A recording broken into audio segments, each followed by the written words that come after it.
Salut à tous, bienvenue dans ce tout nouveau numéro de One Shot sur Script.fr. Heureux de vous reparler cinéma français et même pour la première fois sur Script, une comédie française puisque nous ressortons tout juste de l'avant-première nantaise de Taxi 5, cette fois réalisée par Franck Gastambide et avec moi, le pire des chauffeurs de taxi de la région nantaise, c'est Adrien, comment va ? Ça va très bien, merci. Vous connaissez la question traditionnelle de cette émission, attendions-nous Taxi 5, Adrien? Pas vraiment, donc voilà. Fan de la franchise Taxi ou pas du tout? Pas fan, je les ai vus, les premiers réalisés par Gérard Krasvitch. Mais voilà, c'était un souvenir, on va dire, de jeunesse, mais j'étais pas à fond dedans. L'automobile et moi, ça fait 3, donc... Et il a aimé pourtant Baby Driver. Alors moi je dois vous avouer que j'étais quand même un peu excité par ce Taxi 5 parce que Taxi c'est malgré tout une grande franchise, on va dire au moins par sa taille, du cinéma français. En plus c'était à l'époque du premier Taxi que je trouve franchement plutôt sympa, une comédie mais comédie action, c'était bien avant tous ces Fast and Furious et tout.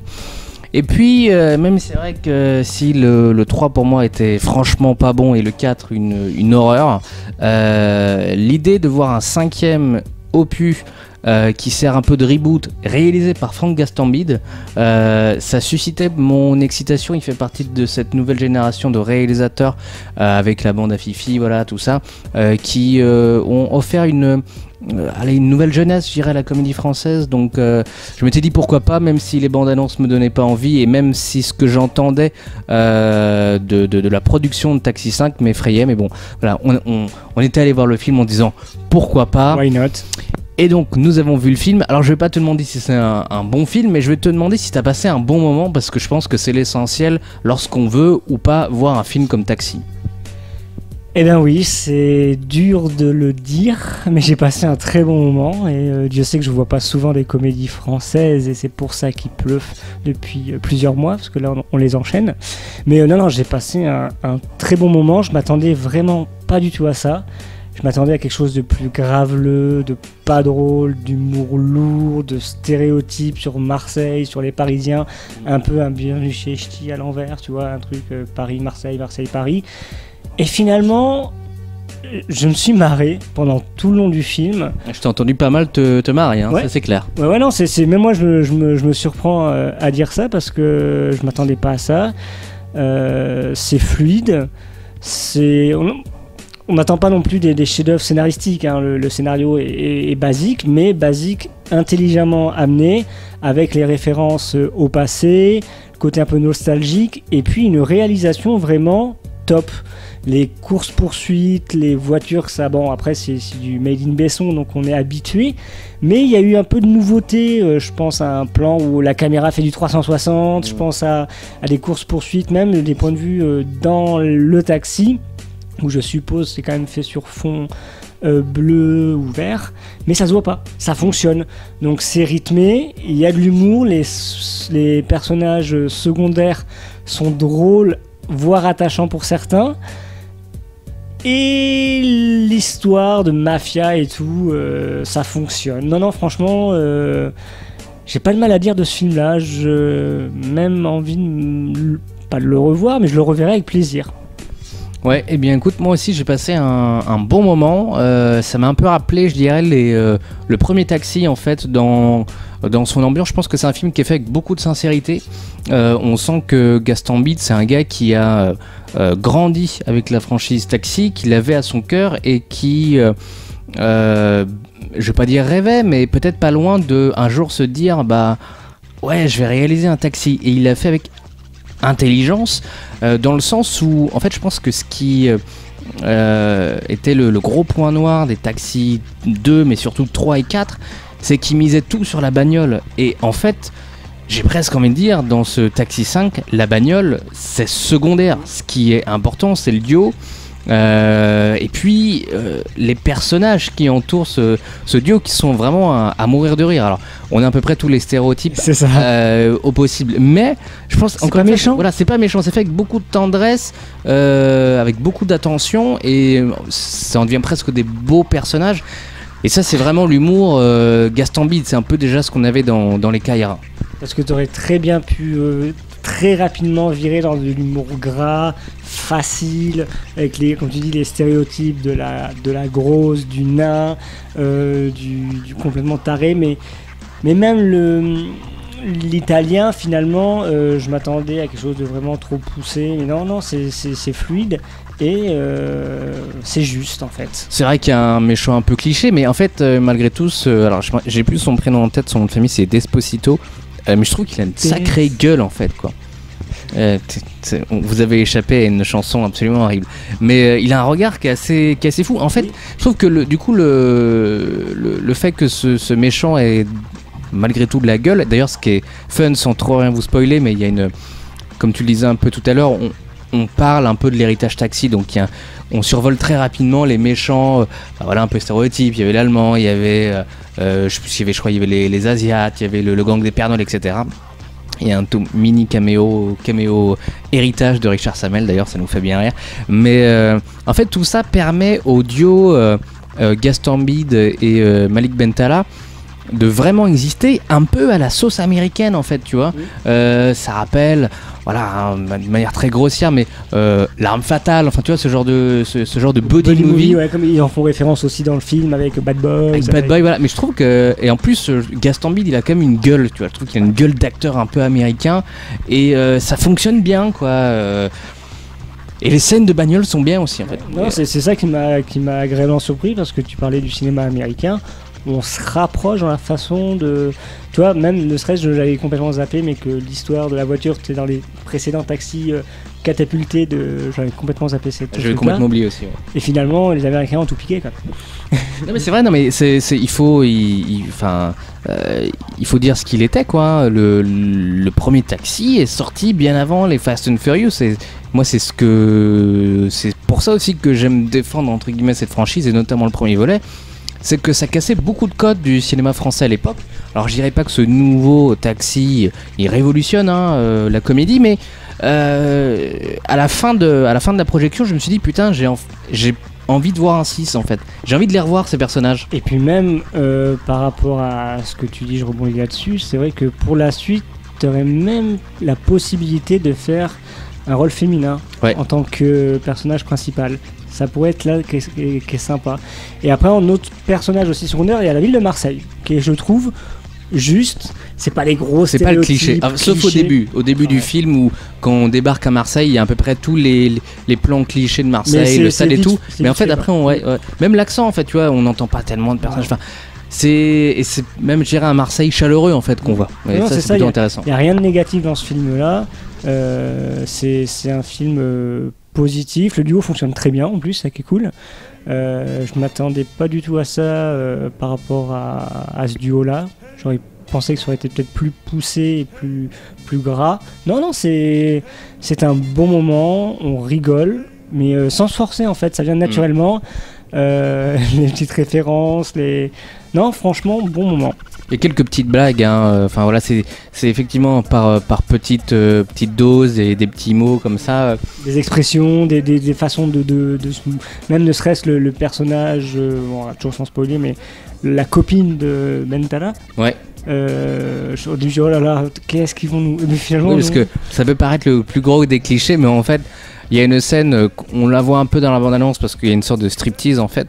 Elle est très drôle en fait. En fait, c'est une succession de plein de sketchs, mais c'est pas comme certains films où on sent vraiment que c'est sketch numéro 1, sketch numéro 2. En fait, tout ça rentre dans une histoire qui est une histoire vraiment typée Taxi, quoi. Il n'y a pas à dire, il y a un méchant, voilà, et quelques scènes de bagnole, mais ça fonctionne en fait, ça match bien, la dynamique et tout est fluide. Et dans la salle, ça a bien rigolé, mine de rien. Oui, tout à fait. Est-ce qu'un taxiciste te tenterait ou pas du coup avec ce duo ? Comme je te disais, avec ce duo, voire plus, y a des choses à gratter, je pense, par rapport à l'héritage un peu. Ça pourrait être un taxi héritage, la famille. Mais, En plus, on traite de la famille aussi dans le film. Toujours le thème universel qu'est la famille. Mais je pense que sur cette dynamique-là, je le verrai bien aux commandes d'un numéro 6. Il y a de quoi faire. Je pense qu'il trouvera son public, je l'espère. Et puis, voilà, c'était... Non, il n'y a rien de plus à dire. Et puis j'y pense, ce qui est aussi intéressant, c'est que Taxi 5 ne tombe pas dans les quelques panneaux des Visiteurs 3 par exemple. C'est-à-dire que les Visiteurs 3 jouaient sur l'ancienne génération avec Jean Reno au clavier, qui vieillissait méchamment. Je pense notamment à Jean Reno où le gars, on n'y croit plus une seconde. Et c'était dommage, avec une nouvelle génération, entre guillemets, une nouvelle génération de comédiens. Il y avait les Dubosc et tout, Frédéric Bell, etc. Et en fait, là, ce qui est bien, c'est que Gaston Bide, il a toujours en tête cet héritage, mais c'est pas poussif, il le souligne pas trop, et il renforce vraiment ces nouveaux acteurs, ces nouveaux talents dans le film, avec des beaux personnages. Je pense même à Monsieur Poulpe, par exemple, qui, voilà, comme ça on pourrait se dire, bah, qu'est-ce que vient foutre un mec comme Poulpe? Et bah, Poulpe, en fait, son rôle, il est carrément délirant, quoi. Mais ouais, les personnages secondaires, c'est ça, c'est dans toute l'équipe de flics, là, de policiers. De bras cassés, hein. De bras cassés de police municipale. Ça m'appelait un peu Police Academy dans un sens, quoi. Un peu, il y a ce côté-là aussi. C'est vrai qu'une culture des équipes de police un peu bras cassés, mais j'ai pas les noms des autres acteurs, mais les autres avec son regard de psychopathe, il est très très drôle. Et puis l'actrice, on va dire, sexy de l'équipe, il y a une scène, mais ça paraît tellement, tu te dis, il le pousse à l'extrême. Mais ça, c'est pas méchant, encore une fois. Oui, et puis ça passe en fait. Ça passe et tu te marres, mais ça aurait pu être amené d'une façon vraiment poussive, grossière et se moquer. Mais là, c'est gentil et c'est mignon. Bon, je pense qu'il y a quand même deux plans, enfin deux blagues, on va dire, un peu graveleuses, un peu à la Gaston Bide, hein, c'est sûr. On parlait d'une des scènes de Pattaya avant la séance avec un énorme jet de merde qui arrive sur l'écran. Voilà, dites-vous que dans le film, il y a deux scènes qui sont un peu comme ça, mais ça va en fait parce que c'est peut-être juste un petit clin d'œil à ce qu'il a fait dans le passé. C'est pas le principal en fait, il n'y a pas que ça, c'est pas du pipi caca, c'est vraiment non, ça match. Ouais, puis le seul acteur, on va dire, de la franchise qui fait le rôle du maire, ça fait content de le voir, même si il a pris un petit coup de vieux, quoi. Ouais, après un coup de vieux, et puis tu dis finalement c'est peut-être pas si nécessaire parce que c'est de la redite pour son personnage, bien sûr. Ça n'a rien amené de nouveau par rapport à ce qu'il est ou ce qu'il était. C'est un peu toujours le même personnage, et même gimmick. Un peu gimmick, et puis cabotine légèrement, mais bon, c'est pareil.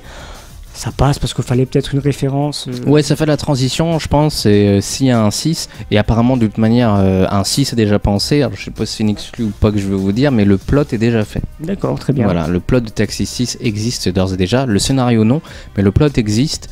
Donc, ils vont voir si le film fonctionne.